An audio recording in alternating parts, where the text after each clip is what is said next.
Hi guys, आज आम्ही गेलो होतो समर्थ ॲग्रो टुरिझम इथे. उन्हाळ्याचे दिवस चालू झाले आहे तर तुम्हाला वाटणार असेल की इथे काय आहे बाय स्पेशल. तर इथे खूप मस्त आता हे चालू झालं आहे. इथे पहिले तुम्हाला खूप मस्त असं एंट्री करून देतात इथे. त्यानंतर यांचे गाईड जे आहे ते आपल्याला खूप छान असं गायडन्स करतात की तुम्हाला काय काय करायचं आहे. तर आम्ही मस्त ढोल ताशाच्या नादात आम्ही नाचत मस्त गेलो आहोत आम्ही समर्थ ॲग्रो टुरिझम इथे.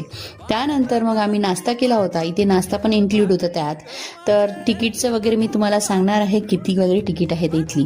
इथे तुम्हाला बैलगाडीची राईड पण देतात, जेवण पण असते ते इन्क्लूड याच्यात, आणि वॉटर पार्क पण असते याच्यात. जेवण तर खूप अतिउत्तम होतं, खूप मस्त, आणि श्रीखंड तर खूप बेस्ट होतं, आणि अनलिमिटेड जेवण आहे यातच खूप. तर आम्ही आणखी काय काय केलं आहे इथे वॉटर पार्कमध्ये तर नेक्स्ट व्लॉग नक्की बघा. Bye bye.